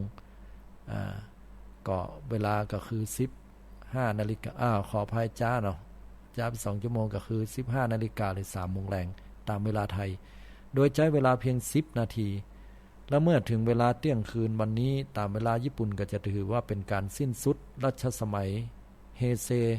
ของสมเด็จพระจักรพรรดิอากิฮิโตะและเจ้าชายนารุฮิโตะมกุฎราชกุมารจะเสด็จขึ้นครองราชย์เป็นสมเด็จพระจักรพรรดิองค์ใหม่ในวันที่1พฤษภาคมก็คือวันนี้นะประกอบพิธีละถือเป็นการเริ่มต้นเข้าสู่ปีเรวะที่1ก่อนหน้านี้ในเดือนสิงหาคม2559สมเด็จพระจักรพรรดิอากิฮิโตะทรงพระราชทานพระราชดำรัสผ่านทางสถานีโทรทัศน์โดยแสดงพระราชประสงค์ที่จะสละราชสมบัติซึ่งก็เป็นสิ่งที่บ่เคยปรากฏมาก่อนในรอบ200ปีนะเพราะว่าเปิ้นจะสืบเจื้อของพระวงศ์มาจนกว่าว่าชีวิตจะหาไม่เนาะแต่อันนี้พระองค์ท่านนั้นได้สละราชสมบัติในยามที่ยังมีพระชนชีพอยู่แล้วก็ทำให้รัฐสภาต้องออกกฎหมายพิเศษในปีถัดมาก็คือปีนี้เพื่อปูทางให้สู่การสละราชสมบัติในครั้งนี้เรื่องนี้นะที่ได้อู้ถึงนะได้อ่านข่าวถึงเรื่องราวของสมเด็จพระจักรพรรดิอากิฮิโตะของประเทศญี่ปุ่นเปิ้นสละราชสมบัตินี้ก็เพราะว่าถ้าเมื่อเราได้กำกึดอยู่อย่างหนึ่งศรัทธาทั้งหลายเรากึดว่าคนเฮานี่มันจะเปลี่ยนไปตามความต้องการของมัสโลเพิ่นว่านะไอ้มัสโลนี่มันเป็นนักคิดเนาะมันเป็นเรื่องของคนที่เขาเป็นนักคิดนักปรัชญาต่างๆนะก็อู้ถึงเรื่องราวของว่าชีวิตคนเฮานั้นมันมีความต้องการอยู่5อย่างแรกคนเฮานั้นต้องการปัจจัย4มีอย่างนักก็พื้นฐานปัจจัย4ก็มีเครื่องนุ่งห่มเหียนะมีอาหารการกินเหียมีที่อยู่ที่อาศัยรับนอนเหียแล้วก็มียารักษาโรคระยะคนเฮาบ่จะต้องการอย่างเพิ่มเติมไปกว่านี้แต่พอมึนเข้าคนเฮานี่มันมีสมองอันชาญฉลาดประกอบกับความอยากได้อยากมีอยากเป็นความอยากจะสบายนี่ก็พัฒนาเครื่องไม้เครื่องมือต่างๆขึ้นมาเมื่อคนเฮานั้นนะได้ปัจจัย4เป็นเครื่องอาศัยอยู่แล้วก็ต้องการความปลอดภัยนะต้องการความปลอดภัยในปัจจัย4นั้นก็เลยมีการสร้างหัวรอบขอบชิดนะมีการจัดให้มีกลุ่มเวรยามจัดให้มีพ่อหลวงแม่หลวงมีคนที่ดูแลพอกอยเนี่ยมีกรรมการมีอย่างขึ้นมาเนี่ยลักษณะนี้หรือจะห้องแหมอย่างคือคนเฮานั้นต้องการความปลอดภัยนะเลยสร้างหัวขึ้นมาอย่างขึ้นมาบัดต้องการให้ภัยได้มาเบียดเบียนเฮาบอกว่าจะเข้าบ้านเฮามาก็ดีหรือว่าจะเบียดเบียนเฮาโดยส่วนตัวหรือเรื่องใดก็แล้วแต่เฮาต้องการความมั่นคงความปลอดภัยตัวนี้เนาะอย่างที่3นั้นมนุษย์คนเฮานั้นต้องการยอมรับจากสังคมอันนี้ภัยก็ตามที่เข้าในสังคมใดสังคมหนึ่งหรือสังคมกว้างก็แล้วแต่เอาง่ายๆอย่างสังคมเปื้อนฝูงเนี่ยนะเฮาถึงบ่แปลกใจญาติโยมทั้งหลายว่าบางเตื้อยะใดมันถึงไปกินเหล้าเมามาเนาะมันก็น่ากึดถ้าเฮาจะพอไปแหมมุมหนึ่งศรัทธาทั้งหลายไม่ยิงแม่บ้านก็ลองฟังไว้เนาะอันนี้ไม่ใช่ว่าไปสนับสนุนฝ่ายพ่อใจเขานะอย่างพ่อใจบางคนมันต้องไปกินเหล้ากินยาเนี่ยมันไปแล้วนี่ก็เพราะว่ามันมีสังคมความเป็นเปื้อนของเขาที่เขาจะต้องปะกันอู้กันนะฟู่จากันพ่องนะบ้านเขาก็จะว่าบานี้เอ็นล้ำเอ็นเหลือบ่เข้ามูเข้าฝูงให้เหมาะบางเตื้อมันไปที่วงเหล้าวันผูกมีงานที่ไหนหาห้องบ่คิงมีตั้งใดห้องมันก็จะบอกกันที่หั่นมันก็ได้อยู่แต่ว่ามันไปกินแล้วถ้ามันกินมอกปอเมาแล้วมันปิกบ้านก็ดีกะแต่มันกินเมาจนที่นิดที่แบบหัวลาน้ำบอกฟังไผ่หันเมียก็ยังก่อกล้วยนำก็อันนี้ก็ค่อยเกินไปเนอะโปโตโรธโมสังโฆเด้ออันนี้ใช้บ่ได้ละแสดงว่ากินเกินพิกัดนี่ก็บ่ดีนะมันภาษิตจีนเพิ่นว่าได้กินเหล้าแต่พอเมาคือหมายความว่าอย่างนึงมันมอกพอดีน้อยๆนะอันนี้ที่อู้เนี่ยบ่ได้หมายความว่าสนับสนุนให้กินเหล้านะโยมนะแต่ถ้าว่าคนเฮามันนึกกินอยู่แล้ว ในเมื่อประเทศไทยเพิ่นก็ตึงผลิตมาแล้วถูกกฎหมายแล้วมันเป็นลักษณะแบบนี้ก็คือมีสติแต่ดีที่สุดคือบ่กินเลยนั่นเนาะดีที่สุดถ้ามันหลีกเลี่ยงบ่ได้แต่ก็คือมันเห็นน้อยเดียวนะคือมันเข้าสังคมมันอย่างของเขาเนี่ยก็แล้วไปแต่ถ้าเลอะเลือนกว่านั้นไปนะเมาจนชนิดที่ว่ายิ่งเป็นคนเฒ่าคนแก่ไปนั่งกับคนหนุ่มแล้วอันนี้เนี่ยหมดเลยนะคนก็บ่นับบ่ถือตัวเขาอยู่ว่าเสือเล่าเนาะอันน่ะบ่ดีละนะอันนั้นก็คนเฮาก็ต้องการนะต้องการการยอมรับนะจากสังคมนั้นๆของเขาเป็นเพื่อนเป็นฝูงก็ดีต้องการการยอมรับจากครอบครัวฝ่ายผู้ชายก็เป็นหัวหน้าครอบครัวนะต้องการการยอมรับจากแฟนตัวเก่าคณะเดียวกันแม่หญิงก็ต้องการการยอมรับจากเพื่อนจากฝูงก็เลยมีการแข่งขันกันเกิดขึ้นแข่งขันกันร่ำรวยบางทีก็แข่งขันกันนักล้ำไปก็เลยกลายเป็นการเปรียบเทียบเนี่ยมันถึงเป็นที่มาของคำว่าความอยากธรรมะเพิ่นว่าตัณหาคือความอยากตัณหาเป็นแรงขับที่จะย่าให้คนเฮานั้นบ่ฮู้จักปอเนาะแล้วก็ต่อมานะคนเฮาก็ต้องการนอกจากการยอมรับและการยกย่องเพิ่นว่าอย่างที่4นะคนเฮาต้องการการยกย่องคือหมายความว่าคนเฮานอกจากการยอมรับอยู่รวมเป็นกลุ่มในสังคมแล้วเนี่ยเฮาก็ยังให้เป็นเปิ้นเฮาว่าในกลุ่มนั้นเปิ้นยกย่องว่าเป็นคนที่เก่งและดีกว่าคนอื่นนี่นะเน็ตหรือเปิ้นเนาะอีเนาะก็ถึงมีคำว่าเปิ้นหลวงบ้านกำนันสสสจอบตสทอย่างมื้อเนี้ยนะอันเนี้ยคนก็เลยพยายามที่จะไต่เต้าขึ้นไปอยู่ในระดับนั้นบางคนว่าไปเป็นนี่ยังตังก็หมดก็เสี่ยงอยู่หั่นมันเป็นเรื่องของการยกย่องของการยกย่องที่เขาต้องการในเรื่องเหล่านี้แต่บางคนเพิ่นก็บ่ต้องการตัวนี้แต่อาจต้องการการยกย่องในลักษณะเรื่องอื่นเช่นว่ายกย่องว่าแต่ก่อนเนี่ยเพิ่นทุกข์เพิ่นยากเนาะเฮาได้ดูถูกดูหมิ่นบัดเดี๋ยวเพิ่นเพียรพยายามอดทนเดี๋ยวเพิ่นเป็นเศรษฐีละแต่ก่อนเนี่ยเฮาได้ว่าเพิ่นบัดเดี๋ยวเฮาได้แงนหน้าพอบ้านเพิ่นแปลง2ชั้น3ชั้นพอยังตึกนี่ได้แงนพอเพิ่นเห็นละแต่เพิ่นเน็ตแต่เฮ้ยอันนี้ก็เป็นการยกย่องเนาะหรือว่าบุคคลสำคัญของประเทศบุคคลสำคัญของหมู่บ้านเป็นบุคคลที่ทำคุณประโยชน์ไว้นักได้ใบประกาศเกียรติคุณอันนี้ก็ถือว่าเป็นเรื่องของการยกย่องเอาคนเฮาก็เปิ้นฮ้องว่าใครได้หน้าเหมือนกันหรอใครได้เป็นหน้าเป็นตาแก่ตัวเก่าแก่วงตระกูลอันเนี้ยแต่ส่วนนักคนเฮาก็จะมาติดตึกแก่บ่เอียบ่ไปถึงขั้นที่5ทีนี้ปิกปอกมาในเรื่องของสมเด็จจักรพรรดิเปิ้นเนี่ยเปิ้นมีตำแหน่งของเปิ้นเป็นถึงจอมจักรพรรดิหรือว่าเป็นพระราชามหากษัตริย์ก็ว่าไปว่ามาก็คล้ายๆกับพระเจ้าหรือว่าพระพุทธเจ้าของเฮาพระพุทธเจ้าเจ้าชายสิทธัตถะก็เรือแฮม7วันบ่ได้จะได้ขึ้นเป็นราชามหากษัตริย์เนาะมีปราสาท3ฤดูอันยังก็ตัวเก่าจะต้องได้สืบทอดหมดแต่ก็บ่เอาต้องการที่จะไปค้นหาปะตัวเก่าคือความต้องการอย่างที่5นี่ล่ะสละทุกสิ่งทุกอย่างแล้วแม้แต่พระองค์ท่านจอมจักรพรรดิของญี่ปุ่นพระองค์ท่านก็คงจะพิจารณาถึงเหตุผลส่วนตัวของพระองค์ท่านบ่ฮู้ว่าอะหยังเฮาบ่ฮู้ได้แต่ฮู้อยู่อย่างว่าเปิ้นสละก็คงจะพระองค์ท่านคงจะใช้ชีวิตบั้นปลายของพระองค์อย่างมีความสุขอยากจะทำอะหยังอยากจะเป็นแบบไหนคนบางคนเนี่ยได้อยู่กับความเป็นเศรษฐีมั่งมีแต่บ่มีความสุขแต่พอได้ออกจากความเป็นเศรษฐีไปแล้วเนี่ยจะเนี่ยหยังก็ได้สบายใจบ่ต้องได้กลัวภัยว่าอีกก็มีคนบางคนก็เสียดายตัวเก่าบั้นปลายชีวิตเฒ่าชราแก่ชราก็มานั่งเสียใจว่าตัวเก่านั้นที่ผ่านมานั้นบ่ได้ยะตามที่ใจตัวเก่าต้องการเมื่อบ่ได้ยะในสิ่งที่ตัวเก่าต้องการสักกรรมก็ต้ยคนอื่นเพิ่นไปก็เสียดายเพราะนั้นก็จะไปให้วันเวลามันล่วงเลยไปเปล่าสุดท้ายแล้วขั้นที่5ก็มาลองมากึดกันพอเนาะว่าเฮาต้องการอะไรอย่างในชีวิตของเฮาแต่แล้วก็อันไหนบ่ได้ยะก็ยะทำยะในสิ่งที่ถูกต้องและดีงาม เขาจะได้บ่กินแรงใจเนาะอันนี้ก็เป็นเรื่องที่ว่าอย่ารอวันเวลานะเพราะวันเวลามันไปเรื่อยๆละเขาก็วางแผนให้ดีแล้วก็เดินทางไปกับแนวความคิดของเขาเนาะ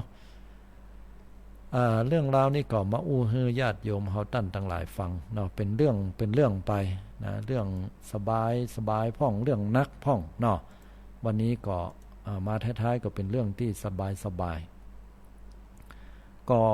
อ่านข่าวมาอยู่ประมาณ 4-5 เรื่องด้วยกันณโอกาสเวลานี้ก็พอนาฬิกาแล้วก็เหลือเวลาแห่มสัก18 นาทีด้วยกันเนาะศรัทธาญาติโยมท่านไหนที่จะโทรเข้ามาก็เจริญปอนเรียนเชิญโทรเข้ามากันได้เนาะในช่วงเวลานี้ที่หมายเลขโทรศัพท์080-221-6828ก็เดี๋ยวสักกำหนึ่งเบรกน้อยเดี๋ยวเนอะเดี๋ยวเบรกสัก1 นาทีก็เดี๋ยวเรามาปะกันในช่วงสุดท้ายของเวลาเนาะ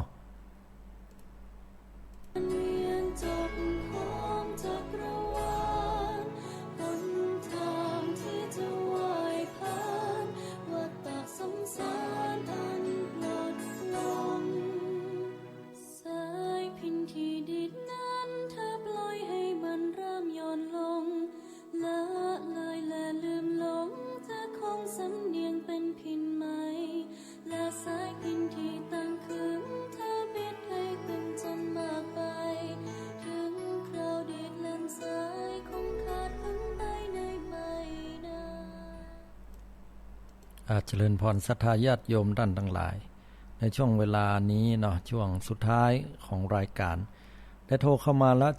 7001เนาะรายแรกนะที่โทรเข้ามาเจริญพรโยมเจ้าค่ะไว้เจ้าฟังอยู่เจ้าโทรมาจากตั้งใดจากล่องกองข้าวเจ้าล่องกองข้าวเจ้าเก่าเจ้าเดิมเนาะเจ้าฟังจากเจ้ามาแล้วเมื่อเจ้าก็โมนเรื่องเจ้านั้นนึกภาพน้อยโมนดีเมื่อเจ้านะโมนดีกะเจ้านึกภาพออกหมดหันหมดเลยหันหมดเลยเนาะความจริงแห่งชีวิตมันมีความจริงเนาะค่ะความจริงแต่เลยใจมันต่างอย่างนี้ก็ได้อย่างนั้นเนาะคุณเฮาอย่างใดก็ได้อย่างนั้นเปิ้นว่าเนาะสัตว์โลกปิ่นไปตามกรรมน่ะเจ้าแล้วก็ฟังรายการของ20:30ถึง4:00นี่หรออันนี้อ่านข่าวอีโมนหรือว่าอย่างใดต้องปรับปรุงมันก็โมนด้วยสติเหมือนกันเนาะมันก็โมนไปอย่างเจ้าแล้วบุญอะไรอยู่ถึงวันในอุทามปอเด็กเจ้า18 ปีนะเจ้าโอ้อายุได้98อ้อเจ้าบุญหนักเนาะเพิ่นแข็งแรงอยู่ว่าแข็งแรงอยู่จำยังได้หมดอ่ะเร็วได้ดีล่ำเจ้าปีใหม่นี่ก็ทำเป็นขายอยู่เป็นปีใหม่ดีบุญกรรมบุญจูเพิ่นแต่นี่อาตมาเนี่ยใครมีสติปัญญาหูตาดีอย่างเปิ้นเนี่ยเจ้าความจำดีแท้ๆนั่นเนี่ยมันเป็นบุญเปิ้นโยมเฮ้ยอายุยืนยาวและความจำดีเปิ้นห่อปัญญาดีเนาะเจ้าแล้วหมู่เฮานี่ย่อมฮู้จะยังได้นำเด้อเนี่ยวันนี้อมป้ออมปอยอารมณ์อร่อยเนาะอมป้ออมปอยเลยแต่ก็เนาะดีละปินนาบุญเนอโยมเปิ้นปินอันลมโพห่มไสของเฮาเป็นพระอรหันตาเนาะได้ก็ดูแลพ่อก้อยเปิ้นไว้สร้างบ้านสร้างวัดคนปัจจุบันเนี่ยเจ้า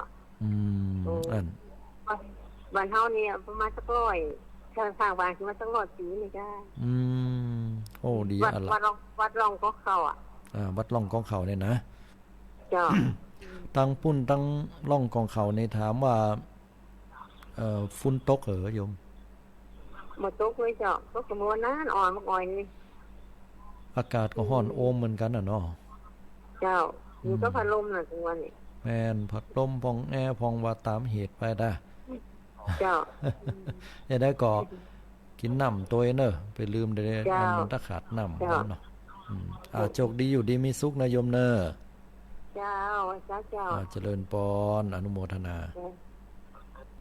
อันนี้จากบ้านล่องกองเขาเนาะเพิ่นมีกองเขาเหนือกองเขาใต้นะล่องกองข้าวทางเหนือทางใต้เนาะเพิ่นก็ตานคนละวัดรู้สึกว่าตั้งใต้นี่จะวัดใหม่ตั้งเหนือได้วัดเก่า แต่เปิ้นปีนบ้านปีบ้านน้องเพิ่นก็ไปต้านถึง2วัดด้วยกันนะแล้วโยมเพิ่นก็โทรเข้ามาเนาะอนุโมทนาฟังรายการประจำใครได้ยินญาติโยมที่ฟังโทรเข้ามาพองเนาะไผติ่มเคยโทรมาก็โทรเข้ามาอีนะก็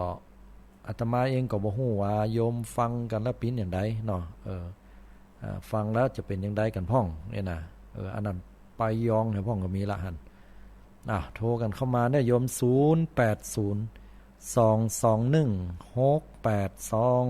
เนาะ สักกรรมหนึ่งก็พี่น้องศรัทธาก็จะได้อาตมาจะได้นำเอารายการกลับไปแต่ก็ยังเหลือเวลาอยู่นะ10 กว่านาทีกันเนาะ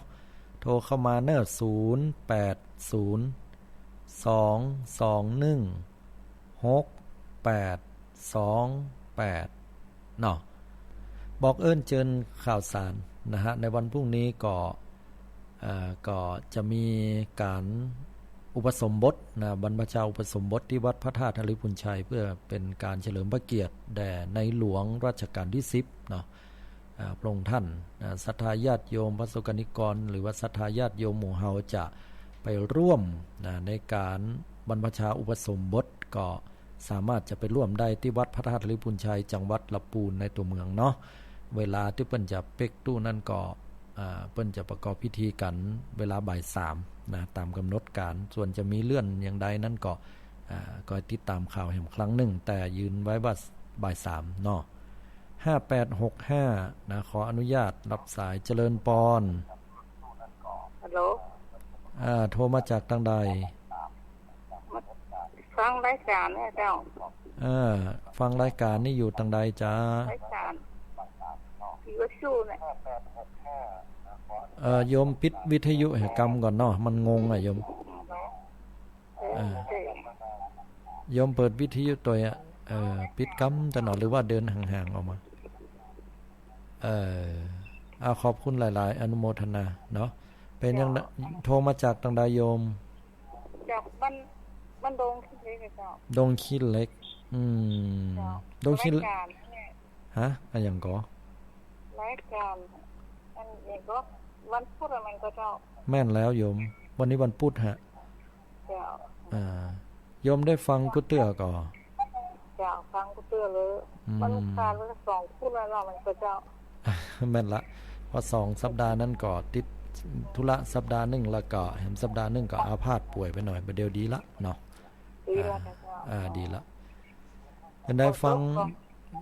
บ่ตกฮะตั้งอาตมาภาพก็ฮ้อนอวมโยมใจบ่ค่อยดีฮะตั้งโยมเป็นได้พ่องห้ามเหมือนกันเลยเจ้าลมมันแบบพอลมเจ้าใช่นอนกับพัดลมมันก็เป็นวันเพิ่นบอกว่าวันที่3เป็นต้นไปในฝนจะตกนะเพิ่นว่านะ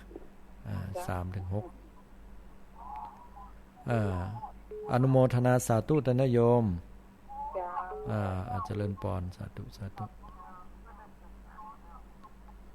เบอร์327322น่ะเจริญปอนกับมัสการเจ้าโทรมาจากตั้งใดโทรมาจากดอยสะเก็ดเจ้าดอยสะเก็ดเด็ดสะกอยเด็ดสะกอยดอยสะเก็ดเจ้าฟังอยู่เด้อเจ้าถามเดี๋ยวฟังมือเด้อถามชื่อเกินชื่อหยังแหนมเด้เนี่ยชื่อแม่อำภาเจ้าแม่อำภากะแม่อำภาอีตะเนาะฟังดูตลอดนะจ๊ะฟังดูตลอดเลยเนาะแล้วเมื่อเจ้าทุกวันพุธแล้วเมื่อเจ้าได้ฟังก็ฟังตอนสายๆจ้ะเมื่อเจ้าก็ฟังอยู่เป็นบางครั้งจ้ะอาตมาก็5 โมงเช้าถึง6 โมงเช้าจะได้ฟังอยู่จ้ะเพราะว่าลูกพอดีนั่นจ้ะอนุโมทนาสาธุนายโยมด้วยเป็นกำลังใจจ้ะดีละมาบัดเดี๋ยวนี้บ่มีคำถามหยังเนาะบ่มีหยังเจ้าจะฟังก็ดีแล้วจ้ะให้กำลังใจคำถามที่เพิ่นถามมาเฮาก็บ่ฮู้จะมีคำถามหยังจ้ะแม่นละแต่จะถามก็ได้แต่เฮาก็บ่ฮู้จะว่าได้เฮาก็เรียกพ่อเฮาเรียกพ่อของพ่อหัวเนาะอายุได้94จ้ะอายุเพิ่นยืนกันได้เป็นได้เพิ่นยังแข็งแรงอยู่กะก็แข็งแรงอยู่แล้วเป็นยังก็ได้ดีละยังก็ได้จ้ะเป็นที่ข่อยเพิ่นได้ข่อยบุญเพิ่นเนาะ เฮาอนุโมทนาบุญเปิ้นตัวเปิ้นโอ้เปิ้นบ่เบียดเบียนสัตว์โยมชาติที่แล้วมานี่น่ะเปิ้นว่าปุคละผู้ใดไผผู้หนึ่งอายุยืนนั้นเพราะว่าเป็นบุคคลที่บ่ฆ่าสัตว์บ่เบียดเบียนสัตว์อีน่ะเปิ้นว่านะเป็นคนความจำเปิ้นดีนะจ๊ะแม่นฮะหมู่นี้เปิ้นจะความจำดีปัญญาเปิ้นดีเพราะเปิ้นฟังน้ำฟังธรรมเปิ้นเข้าวัดเข้าวาไผไข้ปัญญาจำดีต้องเข้าวัดเข้าวาต้องฟังน้ำฟังธรรมตั้งใจปฏิบัติพี่สาวเพิ่นบ่ค่อยดูแลอ๋อบ่เป็นหยังเนาะอันนั้นคนนึงแล้วก็คนเป็นแบบเป็นอกขาอ๋อก็คิดให้ว่าเป็นหยังเนาะเนาะก็อันนั้นก็เป็นไปตามเหตุของเปิ้นเนาะเปิ้นเฮาก็ดูแลใช่เฮาก็ดูแลตามที่เฮาจะช่วยดูแลได้เนาะได้ตามที่เฮาก็จงเข้าจงน้ำอย่างทุกวันเนี่ยก็ค่ำก็ก็เราเอาไปนอนเลยจ้ะดีละเข้ากันไปคนหลายบ้านฟังท่านอยู่ตลอดเลยจ้ะอนุโมทนาตัวละเป็นกำลังใจนะเจ้าสาธุเจริญพรอยู่ดีมีสุขเนอะเจ้านักการนะเจ้าเจริญพรเรียบร้อยไปตังดอยสะเก็ดก็มีหลายที่ก็มีบุญกรรมบุญจูอยู่ดีมีสุขกันแต่เนาะโทรเข้ามาได้ที่หมายเลข0802216828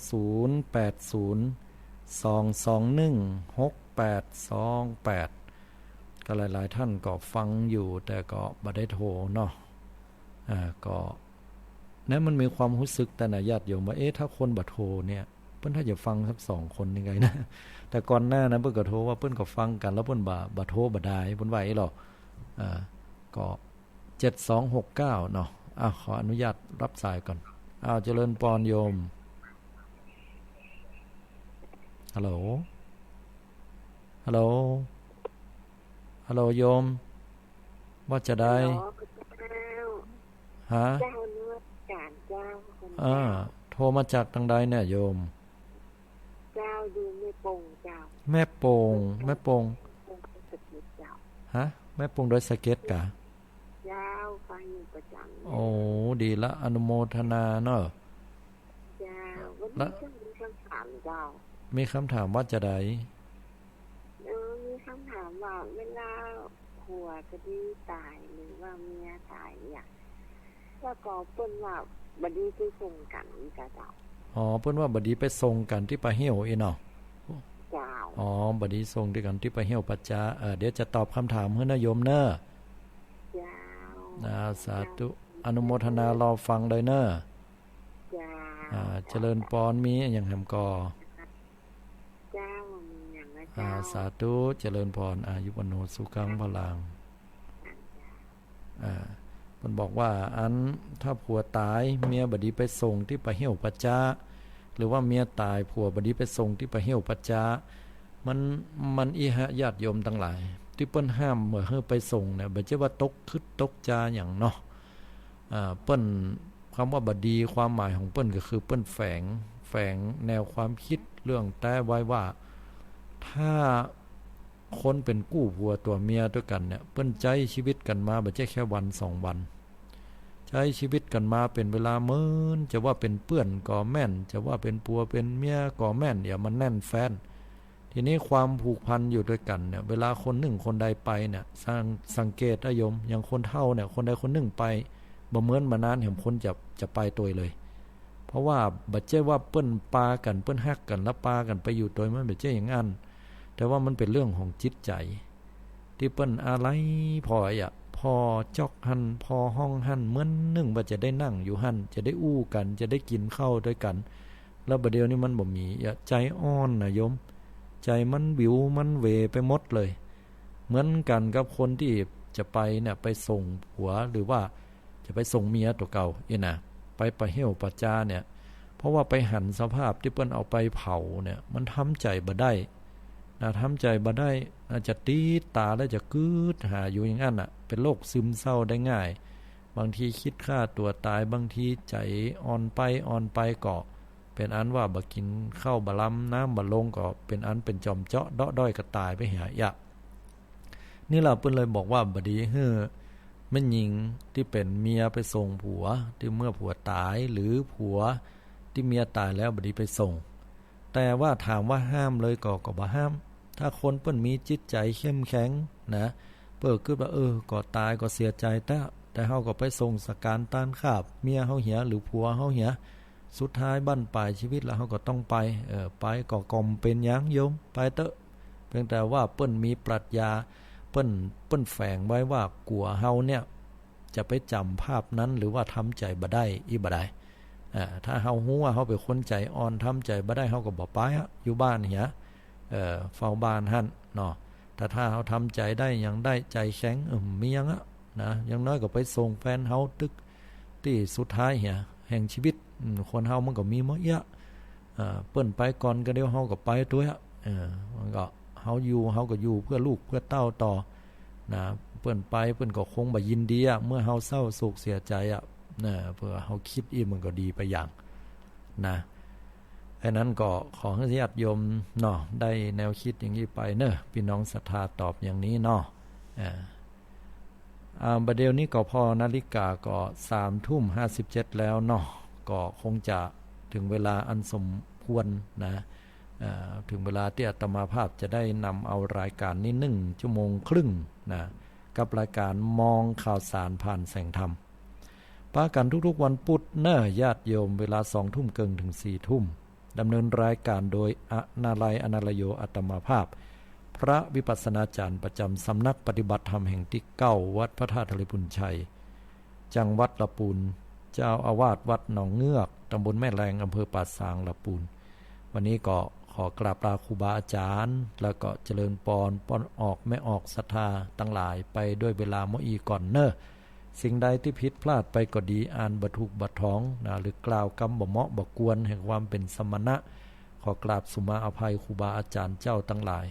นะตลอดจนถึงสุมาอภัยพี่น้องศรัทธาญาติโยมเฮาเจ้าข้าไว้ตยเนาะก็ทั้งนี้และทั้งนั้นก็หวังในสิ่งที่เป็นบุญเป็นกุศลเผยแผ่หลักธรรมคำสอนของพระพุทธเจ้าขอให้ท่านทั้งหลายเจริญด้วยอายุวันนะสุขะพละมีสติพยาปัญญาก้าวล่วงข้ามพ้นวัฏสงสารถึงฝั่งมรรคผลนิพพานโดยเร็วทุกท่านทุกคนด้วยเถิด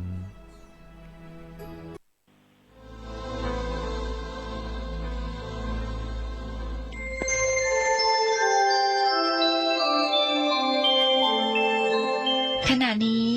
ท่านกำลังฟังสถานีวิทยุกระจายเสียงพระพุทธศาสนา FM 104.5 เมกะเฮิรตซ์